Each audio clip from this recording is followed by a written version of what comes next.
Hello doctor நிகழ்ச்சியில் இணைஞ்சிருக்கீங்க. நான் முன்னாடியே சொன்ன மாதிரி டாக்டர் என் கோபாலகிருஷ்ணன் அவர்கள் கூட தான் நாம் இன்னைக்கு அடுத்த ஒரு மணி நேரம் பேச போகிறோம். இவர் தமிழ்நாடு விருப்பு மாற்ற ஆணையம் செயலராக இருந்துட்டு வராரு. டாக்டர் எப்படி இருக்கீங்க? நல்லா இருக்கேன். நீங்கள்லாம் எப்படி இருக்கீங்க? நான் ரொம்ப நல்லா இருக்கேன் டாக்டர். இன்றைக்கி அடுத்த ஒரு மணி நேரத்தில் கிட்னி சம்மந்தப்பட்ட விஷயங்களை பற்றி நம்ம நிறைய டிஸ்கஸ் பண்ண போகிறோம். டிஸ்கஸ் இந்த சென்ஸ் நிறைய விஷயங்களை நம்ம எஜுகேட் பண்ண போகிறோம் இன்றைக்கி நேயர்களுக்கு அப்படின்னு தான் சொல்லணும். இதுக்கிடையில் நேயர்கள் கால் பண்ணி கேட்பாங்க, அவங்க சந்தேகத்தையும் தீர்க்கலாம். அதுக்கு முன்னாடி நான் முதல் கேள்வியாக இதை நான் வைக்கிறேன். பேசிக்காக முதல்ல சிம்பிளாக சொல்லுங்கள், கிட்னி என்ன வேலை செய்யுது, நம்ம உடம்புக்கு அது எவ்வளோ முக்கியம், இதை சொல்லுங்கள். கிட்னி ஒரு மனிதனுடைய நார்மல் வாழ்க்கைக்கு மிகவும் இன்றியமையாத ஒரு உறுப்புங்க. ரொம்ப இம்பார்ட்டண்ட். ஒவ்வொரு மனிதனுக்கும் 2 கிட்னி இருக்கும். பீன் ஷேப்டு ஸ்ட்ரக்சர்ஸ்னு சொல்லுவாங்க. வயிற்றறையின் பின் பகுதியில் இருக்கும். மூளை தண்டுவடத்துக்கு வலது பக்கம் ஒன்றும் இடது பக்கம் ஒன்றுமாக இருக்குது. கிட்னி எல்லாருமே என்ன நினைப்பாங்கன்னா, உடம்பில் இருக்கிற அசுத்தங்கள் மட்டுமே க்ளீன் பண்ணக்கூடிய ஒரு எக்ஸ்கிரிட்டரி ஆர்கன் அப்படின்னு சொல்லிட்டு அது மட்டும் தான் நினைப்பாங்க. அதாவது மனித உடலின் கழிவு தொழிற்சாலை அப்படின்னு கூட அதை சொல்லுவாங்க. ஆனால் அதையும் தாண்டி சிறுநீரகங்கள் பண்ணக்கூடிய வேலைகள் மிகவும் பிரமிப்பானது. ஓகே. நம்ம உடம்பில் எவ்வளவு நீர் சத்து இருக்கணும், ஓகே, ஒவ்வொரு கம்பார்ட்மெண்ட்லேயும் எவ்வளோ இருக்கணும், அதனுடைய கம்போசிஷன் எவ்வளவு, உடம்பில் சோடியம் எவ்வளோ இருக்கணும், ரத்தத்தில் சோடியம் பொட்டாசியம் அளவு, இந்த மாதிரி தாதுக்களுடைய அளவுகள் கரெக்டாக வச்சுருக்கிறது, நம்மளுடைய பிளட் ப்ரெஷர் கரெக்டாக மெயின்டைன் பண்ணுறது, அப்புறம் ஹீமோகுளோபின் உற்பத்தி ஆகிறதுக்காக எரித்ரோபாய்ட்டின் ஒரு ஹார்மோன் உருவாக்குறது, அப்புறம் அமிலத்தன்மை, ஒவ்வொரு ரத்தம் உள்ளிட்ட நம்ம பாடியில் இருக்கிற நிறைய ஃப்ளூயிட்ஸ் இருக்குது, அதனுடைய அமிலத்தன்மை எவ்வளோ இருக்கணும். இது மாதிரி ஒரு மனித உடல் ஒரு சூப்பர் டூப்பர் கம்ப்யூட்டர். ஓகே. அந்த கம்ப்யூட்டர் மாதிரி மிக நுணுக்கமாக சூட்சமமாக இருக்கக்கூடிய உடம்பின் தன்மையை ரொம்ப அழகான ஒரு சமண நிலையில் வச்சுருக்கிற முக்கியமான உறுப்பு கிட்னி. அந்த சூப்பர் டூப்பர் கம்ப்யூட்டரை நாம் எப்படியெல்லாம் இது பண்ணி வச்சுருக்கோம், இன்றைக்கி நம்ம ஒழுங்காக பாதுகாக்கிறோமா அது அப்படின்றத நம்ம பேச போகிறோம். டாக்டர் நேர் ஒருத்தர் லைனில் இருக்கார்.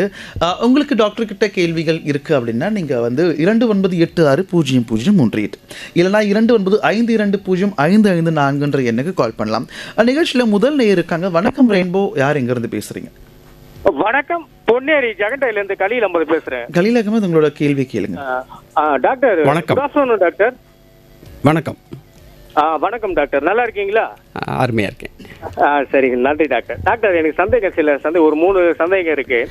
இப்போ சுகர் பேஷண்ட் இருக்காங்க, மாத்திரை போடாதனால அதிகமா மாத்திரை போட்டா கிட்னி ஃபெயிலியர் ஆயிடும். எங்க அங்கிள் எல்லாம் பாத்தீங்கன்னா மாத்திரை போடுறது இல்லை. ஐயோ நான் நாட்டு மருந்து சாப்பிட்டுக்கிறேன், இந்த மாத்திரை அதிகமா போட்டா கிட்னி ஃபெயிலியர் அப்படின்னு சொல்றாரு. ஒண்ணு. 2வது, இந்த கிட்னில ஸ்டோன்ஸ் எதனால வருது? 3வது கொஸ்டின், ஒரு நாளைக்கு எவ்வளோ அளவு தண்ணி குடிக்கணும், அதை பற்றி சொல்லுங்க டாக்டர். ஓகே, முதல் கேள்விக்கு வரேன். மிக தவறான ஒரு கண்ணோட்டம், அதாவது டயபெட்டிஸ்க்காக மருந்து சாப்பிட்டா கிட்னி ஃபெயிலியர் வருது அப்படின்ற ஒரு கருத்து யாராவது வச்சுருந்தா தயவு செய்து இந்த கணமே உங்கள் மனத்திலேருந்து அந்த ஒரு தவறான கருத்தை வெளியேற்றுங்க.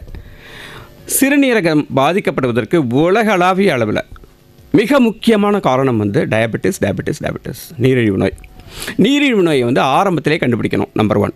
கண்டுபிடிச்சா மட்டும் பத்தாது, அந்த பிளட் சுகரை ஆப்டிமல் லெவலில் வச்சுருக்கணும். அது எப்படி வச்சுருக்கிறது அப்படின்னா, நம்ம சாப்பிடும் முறை, தேவையான அளவு தேக பயிற்சி, மிக முக்கியமாக மருந்துகள். இந்த மருந்துகளினால கிட்னி ஃபெயிலியர் யாருக்கும் வராது. மேற்குறிப்பிட்ட நபர் சரியாக இந்த பிளட்டில் சுகர் லெவலை கட்டுப்படுத்தாமல் பல ஆண்டுகள் இருந்ததுனால சிறுநீரகம் கெட்டு போயிருக்கலாம். நம்பர் 1. நம்பர் 2, 2வது கேள்விக்கு வரேன். சிறுநீரக கற்கள் ஏன் உருவாகுதுன்னு சொல்லி கேட்குறீங்க. மிக முக்கியமான காரணம் தேவையான அளவு தண்ணீர் குடிக்காமல் இருக்கிறது.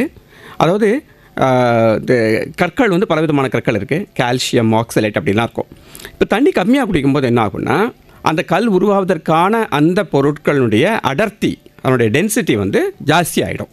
அதனால் அப்படி வரும்.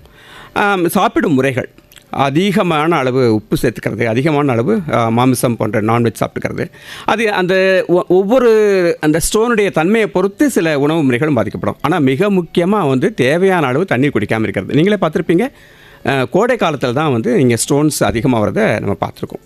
3வது, ஒரு நாளைக்கு எவ்வளோ தண்ணி குடிக்கணும் அப்படின்றது அது தட்பவெட்ப நிலையை பொறுத்து இருக்குங்க. இப்போ கோடை காலத்தில் மே மாதம்னு பார்த்தீங்கன்னா 3-4 லிட்டருக்கு மேலே சாப்பிட வேண்டியிருக்கும். இப்போது அவ்வளோ வெப்பம் அதிகமான இல்லாத காலத்தில் 2.5 to 3 லிட்டர் வரைக்கும் சாதாரணமாக குடிக்க வேண்டியிருக்கும்.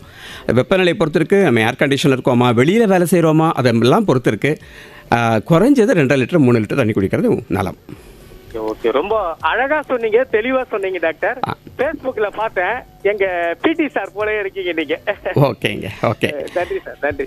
இது மேற்கொண்டு வரதுக்கு முன்னாடி நான் ஒரு மிக முக்கியமான விஷயத்தை நான் சொல்லிடுறேன். நாளைக்கு வந்து உலக சிறுநீரக தினம் என்று உலகம் பூரா அனுசரிக்கிறோம். உலக சிறுநீரக தினம் அப்படின்றது வந்து ஒவ்வொரு ஆண்டும் உலகம் முழுவதும் அனைத்து நாடுகளிலுமே மார்ச் மாதம் 2வது வியாழக்கிழமை அனுசரிக்கப்படுகிறது. இன்றைக்கி இந்த மார்ச் வந்து 2வது வியாழக்கிழமை நாளைக்கு வருது. இதுக்காக உலக சிறுநீரக தினம் அப்படின்னா, சிறுநீரகத்தை பற்றி ஒரு விழிப்புணர்வு ஒரு பொதுமக்கள்கிட்ட இன்னும் கம்மியாக தான் இருக்குது. அப்படின்றதுனால உலகளாவிய அமைப்புகள் சேர்ந்து கடந்த 20 ஆண்டுகளாக ஒவ்வொரு ஆண்டும் மார்ச் மாதம் 2வது வியாழக்கிழமை அன்றைக்கி பண்ணிகிட்ருக்காங்க. இந்த ஆண்டு அதுக்கான ஒரு தாரக வாசகம் இருக்கும் இல்லையா, ஒரு தீம் இருக்கும்ல, மிக அழகான ஒரு தீம், மிக முக்கியமான தீம் கூட.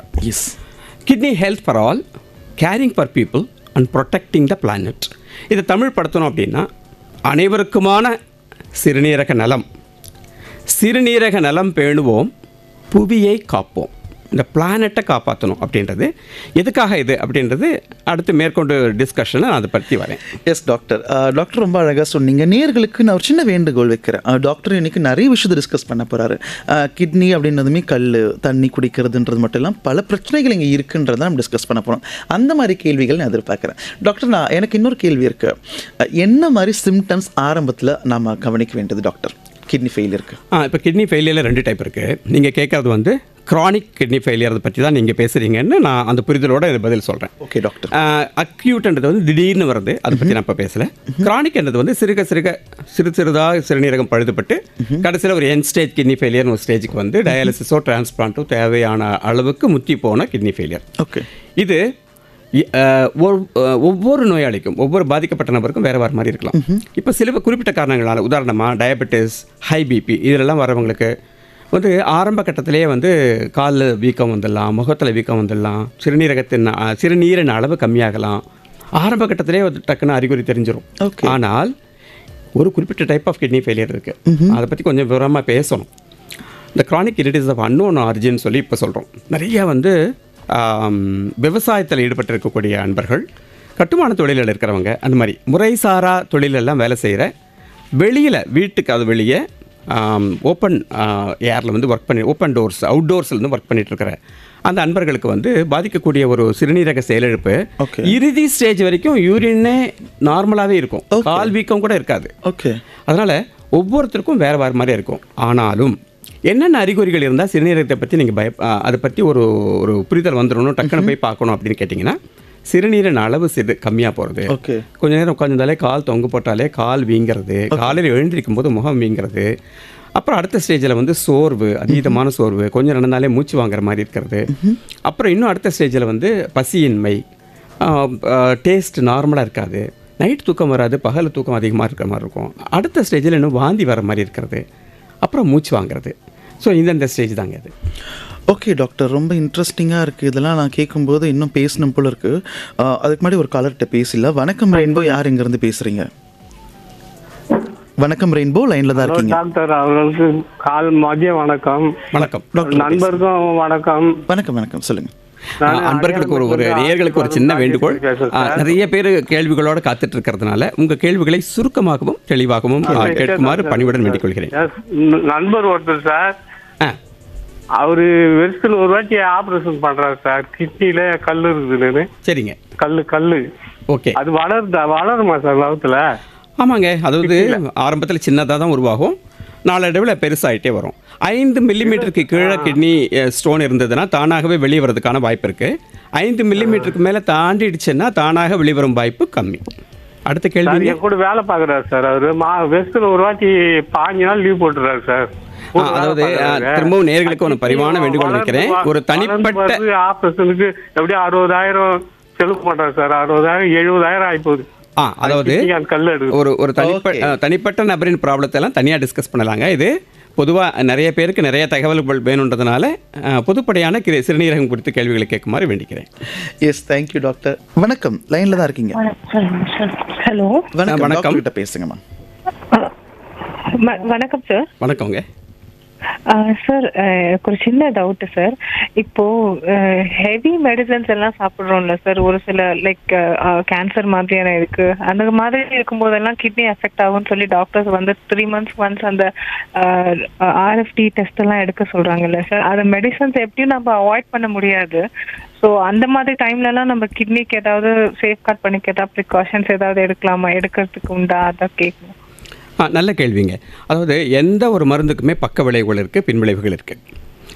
அலோபதி மருத்துவத்தினுடைய ஒரு மகத்துவமே என்னன்னு கேட்டிங்கன்னா, எந்த மருந்துமே எப்படி வேலை செய்யுது, எவ்வளோ மருந்து டோஸ் கொடுக்கணும், அதனுடைய பின்விளைவுகள் என்ன வரலாம், என்ன ஒரு முழுமையாக ஒரு சயின்டிஃபிக் டெம்பர் அதில் இருக்கிற ஒரு டெனர் அண்ட் டெம்பர் இருக்கிறதுனால தான் அந்த அலோபதி மருத்துவத்தை மக்கள் நாடுறாங்க. இப்போ சில மருந்து வகைகள் வந்து முக்கியமாக கிட்னியை பாதிக்கும். நான் கேன்சர் மருந்து பற்றி அப்புறம் சொல்கிறேன். அதுக்கு முன்னாடி ரொம்ப சாதாரணமாகவே சில பேர் வந்து கடைகளில் வாங்கிட்டு ஒரு மருத்துவருடைய ஆலோசனை இல்லாமல், பரிந்துரை இல்லாமலே எப்போவோ யாரோ எழுதி கொடுத்த மருந்து, ஒரு வலிக்காக, முக்கியமாக வலி நிவாரண மருந்துகள், நான் ஸ்டெராய்டல் ஆன்டி இன்ஃப்ளமேட்டரி ட்ரக்ஸ்னு சொல்லுவோம், பெயின் கில்லர் மெடிசன்ஸ். சில பேர் வந்து ஏதோ ஒரு குறிப்பிட்ட காரணத்துக்காக ஒரு டாக்டர் பார்த்துருப்பாங்க, ஒரு 3 நாள் கொடுத்துருப்பாங்க, 4 நாள் கொடுத்துருப்பாங்க. அதே ப்ரிஸ்கிரிப்ஷனை வச்சுட்டு ஓவர் த கவுண்டர் வாங்குறது தயவு செய்து நிப்பாட்டணும். பல பேருக்கு வந்து வலி நிவாரண மாத்திரைகள் வந்து பல வருஷங்களாக தொடர்ந்து சாப்பிட்றதுனாலே கூட சிறுநீரக பாதிப்பு வர்றதை பார்க்குறோம். ஒன்று. ரெண்டாவது, இப்போ அசிடிட்டிக்காக சாப்பிட்ற மருந்துகளும் கூட வருஷக்கணக்காக சாப்பிட்டீங்கன்னா அதனாலேயும் கிட்னி பாதிப்பு வரலாம் அப்படின்னு ஒரு கருத்து நிலவி வருகிறது. 2. 3வது, பொதுவாக சொல்கிறேன், எந்த மருந்துமே மருத்துவரின் ஆலோசனையோ பரிந்துரையோ இல்லாமல் நம்மளாவே ஓவர் த கவுண்டர் வாங்கக்கூடாது. இது அலோபதிக்கு மட்டுமே இல்லை, வெறும் கவர்ச்சி விளம்பரங்களை மட்டுமே நம்பி எந்த ஒரு ஆதாரப்பூர்வம் இல்லாமல் எத்தனையோ மருந்துகளை சாப்பிட்டு சிறுநீரகத்தை இழந்து நிற்கிற மனிதர்களை நான் பார்க்குறேன். இப்போ கேன்சர் மெடிசனுக்கு வரேன். கேன்சர் மெடிசனில் சில குறிப்பிட்ட மருந்துகள் வந்து கிட்னியை பாதிக்கக்கூடிய வாய்ப்பு இருக்குது.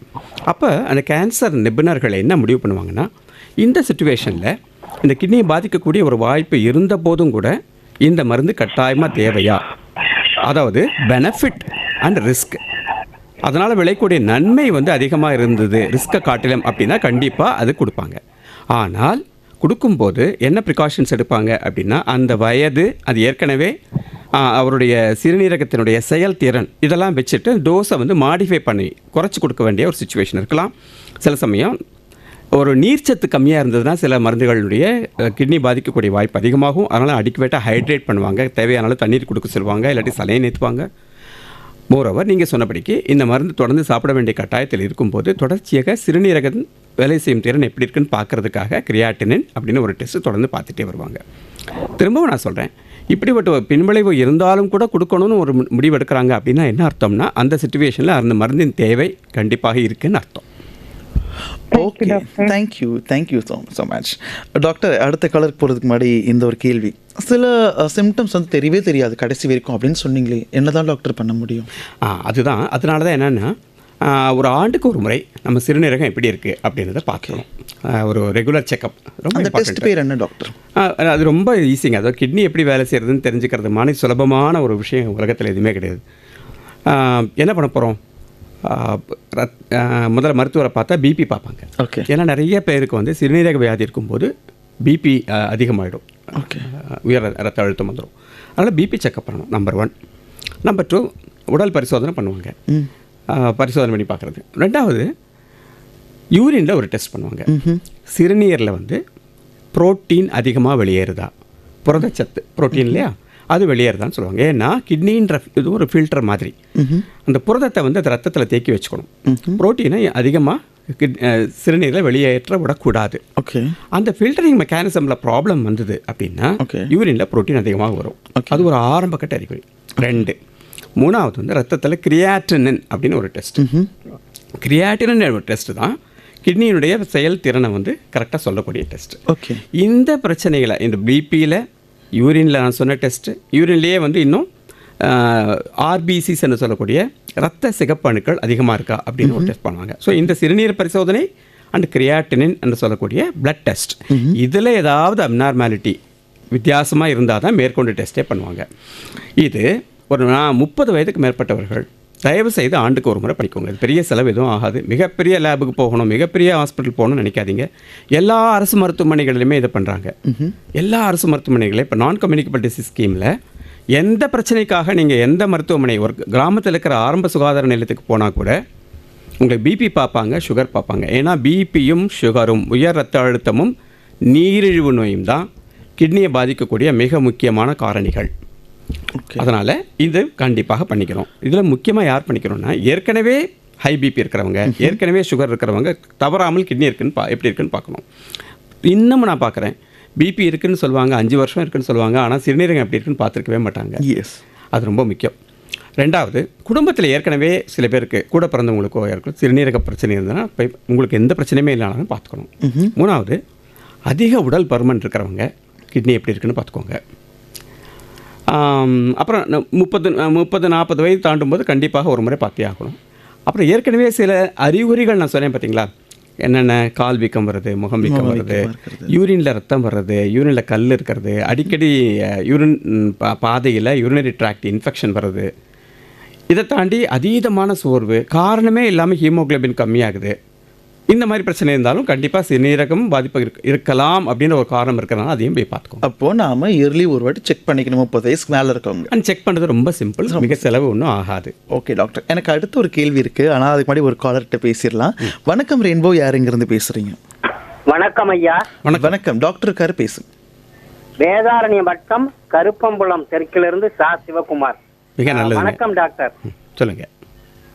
அதாவதுங்க, இந்த கிட்னி டோனர் இருக்காங்கல்ல, ஆமாங்க, அவங்க ஒரு கிட்னியை டொனேஷன் பண்ணுகின்ற போது அவங்களுக்கு ஏதாவது பாதிப்பு வருமா, அல்லது அந்த கிட்னியை வாங்கி கொள்ளுகிறவருக்கு அது எப்படிங்க பொருந்தும்?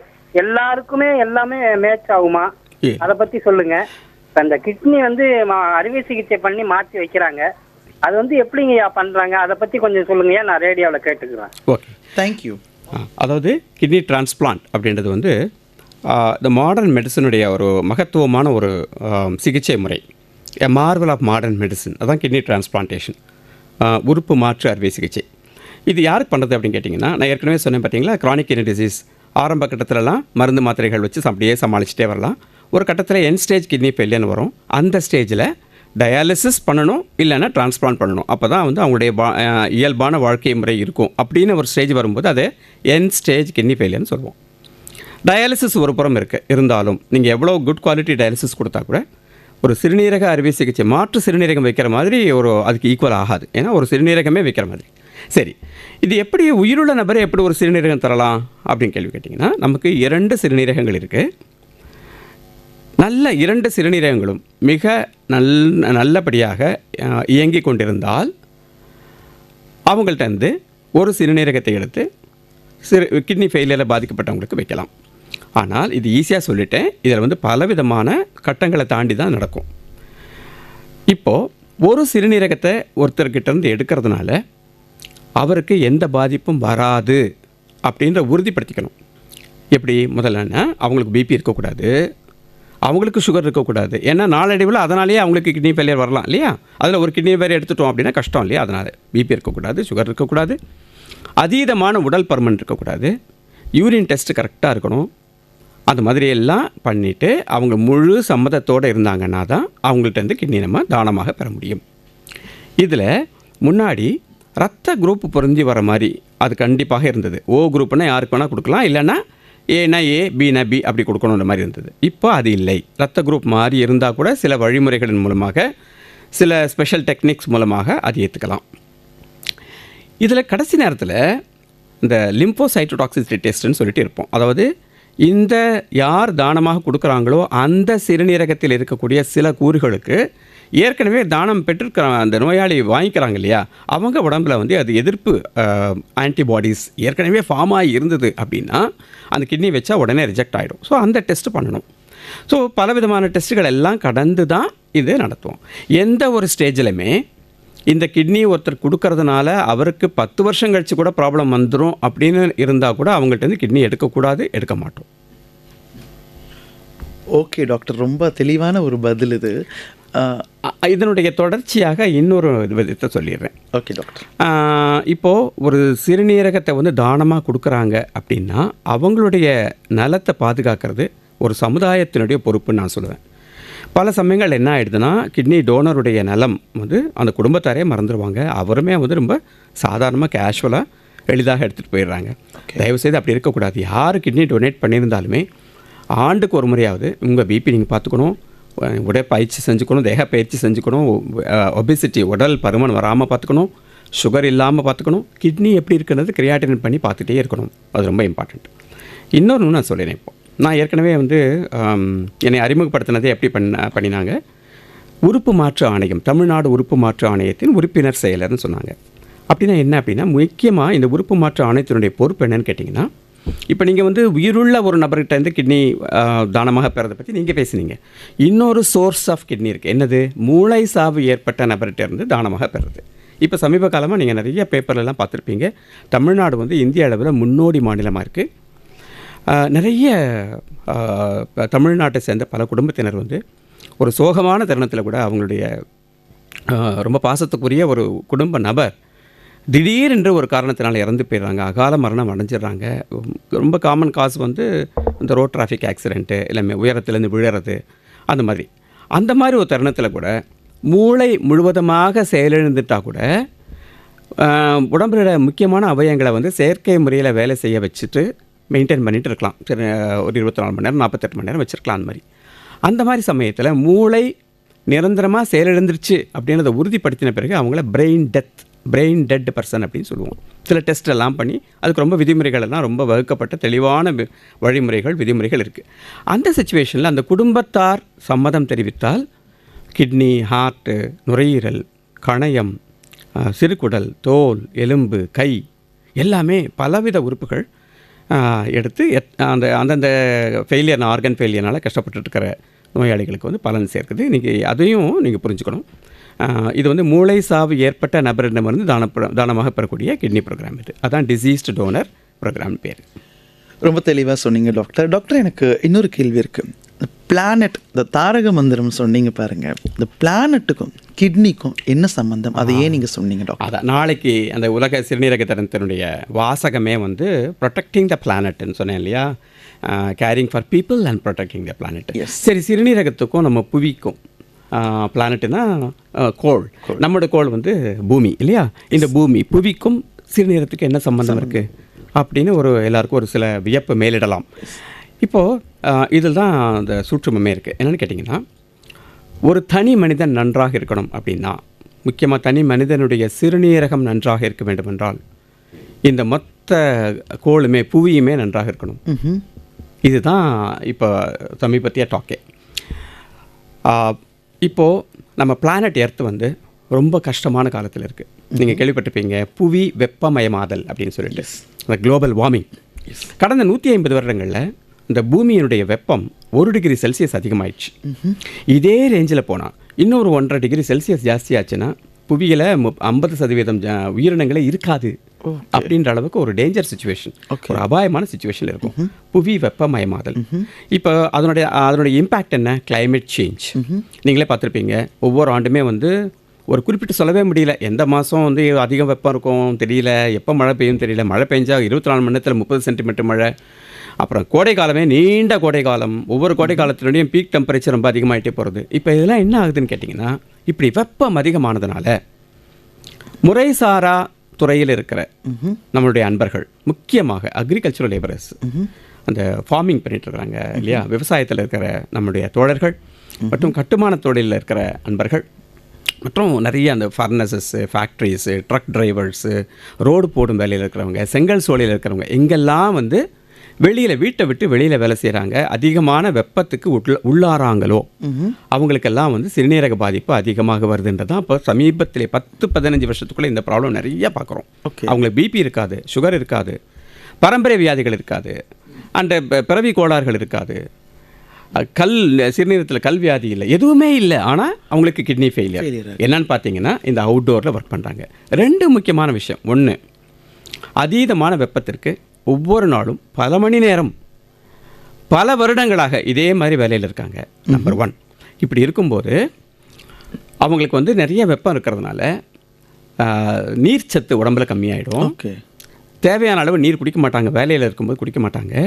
அப்போ சிறுநீரகத்துக்கு போகிற ரத்த ஓட்டம் கம்மியாகும். அதனால் சிறுநீரகம் டெம்பரரியாக ஒவ்வொரு நாளும் அடி வாங்கும். திரும்ப நிழலுக்கு வந்த பிறகு திரும்ப கிட்னி பெட்டர் ஆகும். ஆனால் திரும்ப திரும்ப திரும்ப இந்த கிட்னி பாதிப்புக்கு உள்ளாகிட்டே இருக்கும்போது ஒரு சில வருடங்கள் கழித்து முழுமையாக செயலிழந்து விடும். ஆனால் இந்த மாதிரி வர சிறுநீரக பாதிப்பில் கால் வீக்கம் வராது, முகம் வீக்கம் வராது, எதுவுமே தெரியாது. யூரின் வந்து நார்மலாகவே போயிட்டுருக்கும். இது ஒன்று. நீங்கள் வெறும் வெப்பத்தினால மட்டுமே இது வருதா அப்படின்னு கேட்டால் வெப்பம் முக்கியமான காரணம். இன்னொரு முக்கியமான காரணம் காற்று மாசு. ஃபுல்லாக நம்ம என்விரான்மெண்ட்டே பொல்யூஷன் சொல்கிறோம் இல்லையா, ஏகப்பட்ட பொல்யூஷன். அந்த காற்றில் இருக்கிற மாசுகள் வந்து நம்ம சுவாசிக்கிறோம், நம்ம சிஸ்டத்துக்குள்ளே போகுது. அது பல உறுப்புகளை பாதிக்கும். வெறும் நுரையீரல் மட்டும் இல்லை, அது ஹார்ட் அட்டாக்கு ஒரு காரணம், கேன்சருக்கு காரணம், மூளையினுடைய தன்மை சுருங்கி டெமென்ஷியா வர்றதுக்கு காரணம், கிட்னி போகிறதுக்கும் ஒரு காரணம். ஸோ இந்த நபர்கள் அந்த அதீதமான வெப்பத்துக்கும் உள்ளாராங்க, காற்று மாசுக்கு உள்ளாராங்க. இதையும் தாண்டி அந்த அக்ரிகல்ச்சரில் அந்த வயலில் வேலை செஞ்சுட்டு இருக்கும்போது சில கெமிக்கல்ஸ், நம்ம ஃபர்டிலைசர்ஸ், பெஸ்டிசைட்ஸ், அந்த கெமிக்கல்ஸ்னாலையும் இந்த ப்ராப்ளம் வரலாம்.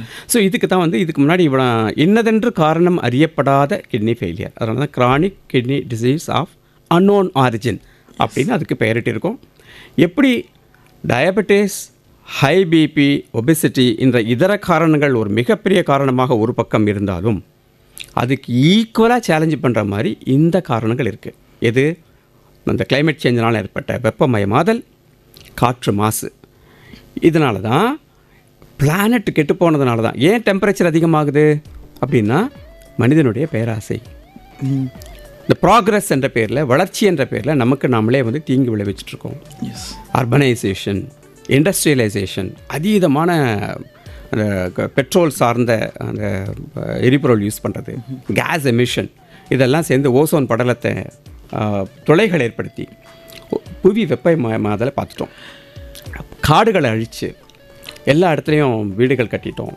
காடுகள் எல்லாம் குறைஞ்சி போச்சு. காடுகள் குறைஞ்சனால பயோடைவர்சிட்டி, இதர உயிரினங்கள் கம்மியாச்சு. இதர உயிரினங்கள் கம்மி ஆக ஆக உங்களுக்கு ப்ராப்ளம் வருது. அண்டார்டிகாவில் ஆர்டிக்கில் இருக்கிற அந்த ஐஸ் இதெல்லாம் இருக்குது பார்த்தீங்களா, ஐஸ் கண்டங்கள், அதெல்லாம் உருகி நல்ல அந்த வாட்டரெல்லாம் வந்து சீவுக்கு போய் கடலுக்கு போய் கடல் மட்டம் உயர்ந்துருது. ஜீவ நதிகளுக்கு வரக்கூடிய தண்ணி கம்மியாயிடும். ஸோ இப்படியே எல்லா விதங்களும் இருக்கிறதுனால இப்போ ஒரே ஒரு சென்டென்ஸை சொல்லணும்னா, மனிதனுடைய சிறுநீரகம் நல்லா இருக்கணும்னா இந்த புவியின் நலம் நன்றாக இருக்கணும். டாக்டர், ப்ரொடெக்டிங் த பிளானட் அப்படின்னும் போது கிட்னிக்கும் பிளானட்டுக்கும் என்ன அப்படின்னு யோசித்தோம். பட் அது ரொம்ப அழகாக தெளிவாக சொன்னீங்க. ஒரு சமூக பொறுப்போடு நம்ம இருந்துக்கணும், இந்த புவியை நம்ம காப்பாற்றும் போது நம்மளோட கிட்னியும் நல்லா இருக்கும்னு சொன்னீங்க. அடுத்த ஒரு காலர் இருக்காங்க. வணக்கம் ரெயின்போ, யார் எங்கேருந்து பேசுகிறீங்க? வணக்கம். வணக்கம். வணக்கம், சொல்லுங்க.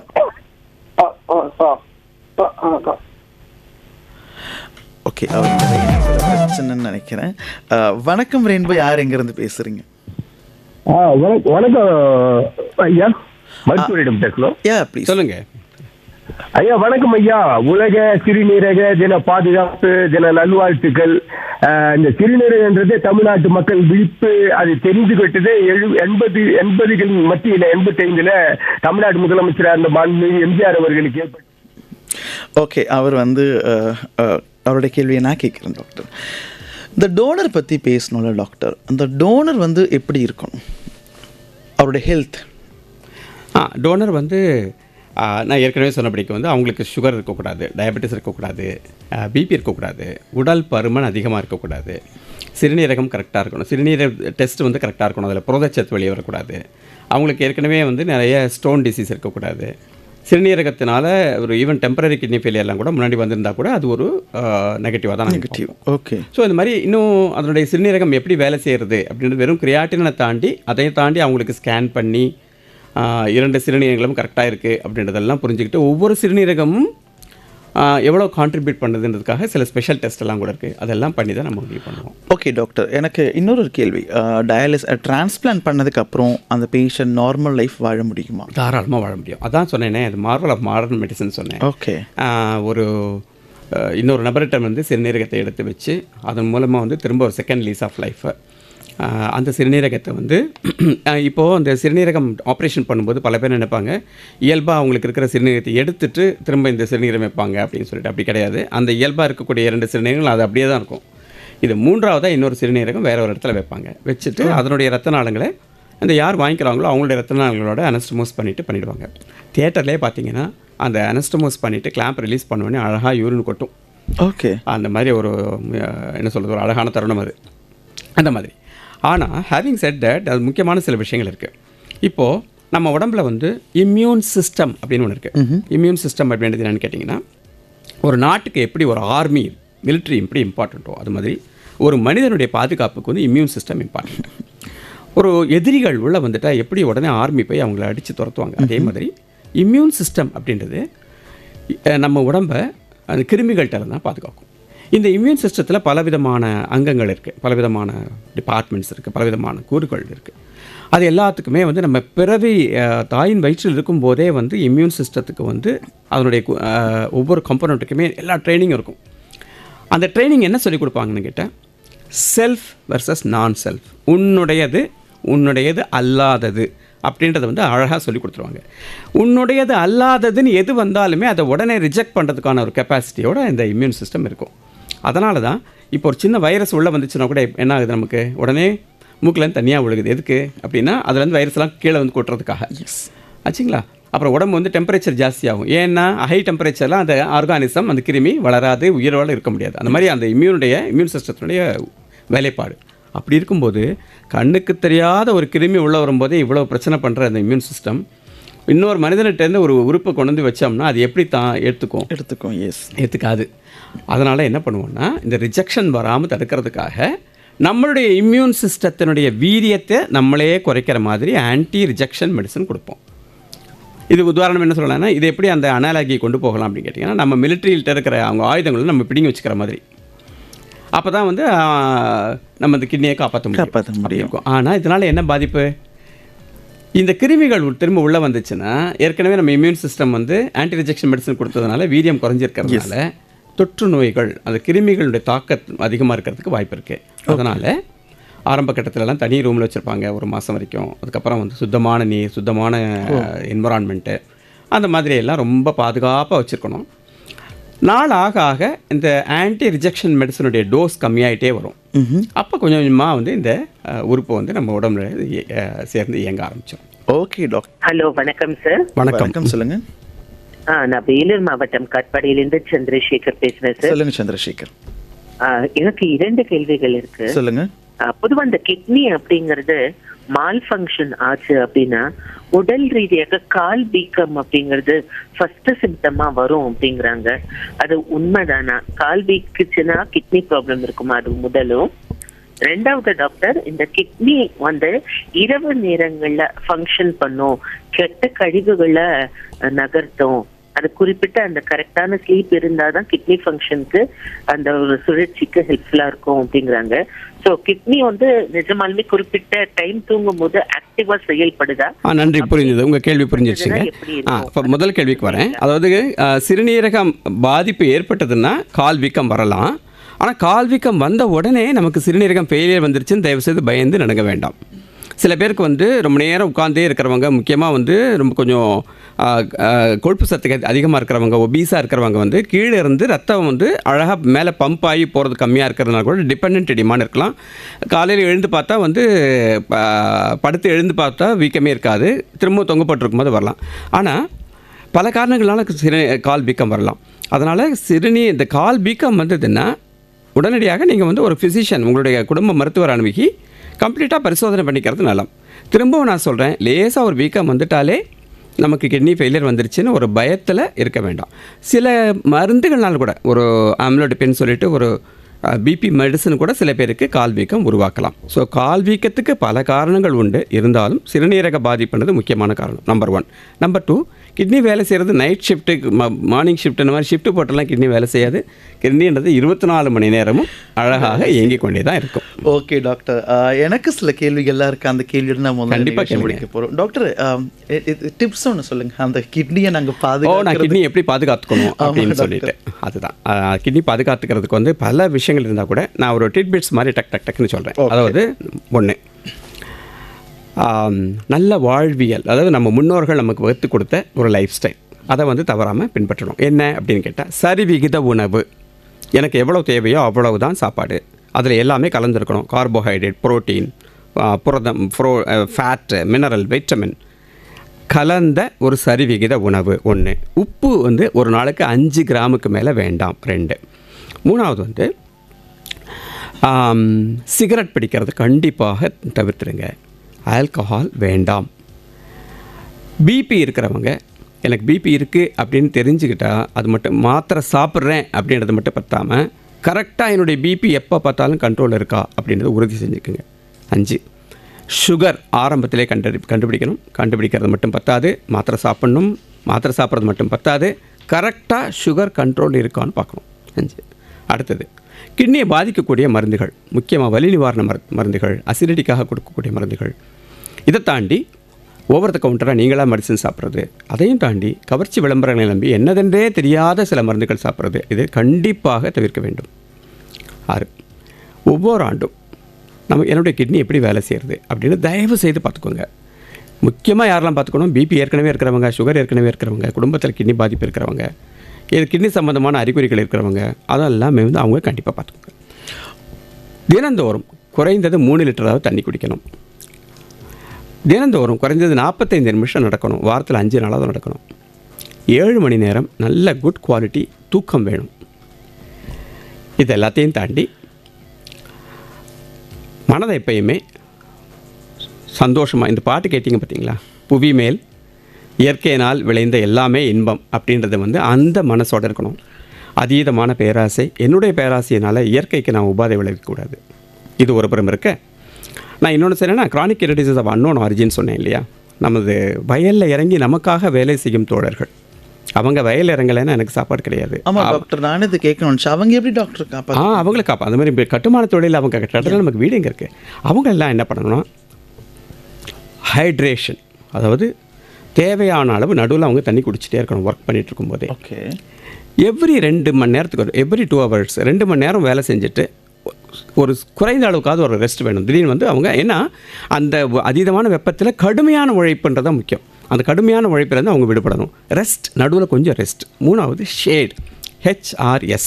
ஷேடுனா என்னென்னு கேட்டிங்கன்னா 2 மணி நேரத்துக்கு ஒரு முறை ஒரு 10-15 நிமிஷமாவது ஒரு நிழலுக்கு வந்துடணும். அங்கே நிழலே இல்லைன்னா கூட ஒரு சின்னதாக தார்பாலின்னு ஏதாவது போட்டுட்டு ஒரு நிழலை உருவாக்கிக்கணும். பெரிய மரம் இருந்ததுன்னா அது கிளையில் வந்து உட்காந்துக்கணும். தேவையான அளவு நீர் குடிக்கணும். நடுநடுவில் ரெஸ்ட் எடுத்துக்கணும் வேலையிலேருந்து. 3வது வந்து அந்த ஷேடுக்கு வரணும், நிழலுக்கு உட்படுத்திக்கணும். இன்னொன்று சொல்கிறேன், அதிகமாக தாகம் இருக்கும்போது டக்குன்னு அவங்க ஏரேட்டட் ட்ரிங்க்ஸ், அந்த கலர்னு சொல்லுவாங்க பார்த்தீங்களா, அதில் வந்து நிறையா சுகர் ஃப்ரக்டோஸ் இருக்கும். அது தயவு செய்து குடிக்க வேண்டாம். அதில் இருக்கிற ஃப்ரக்டோஸும் கிட்னியை பாதிக்கக்கூடும். அதனால் என்ன குடிக்கலாம் அப்படின்னா வெறும் தண்ணி, இல்லைன்னா நீர்மோர், இல்லைன்னா இளநீர், இது குடிக்கலாம். 2வது, தயவு செய்து இந்த முறைசாரா வட்டத்தில் இருக்கிற தொழில் நண்பர்கள் எல்லாருமே அருகில் இருக்கிற ஒரு கவர்மெண்ட்டினுடைய சென்டர், ஈவன் பிரைமரி ஹெல்த் சென்டருக்கு அது போயிட்டு ஒரு வருஷத்துக்கு ஒரு முறையாவது தயவுசெய்து டெஸ்ட் பண்ணிக்கோங்க, கிட்னி எப்படி இருக்குன்றதை பார்த்துக்கோங்க.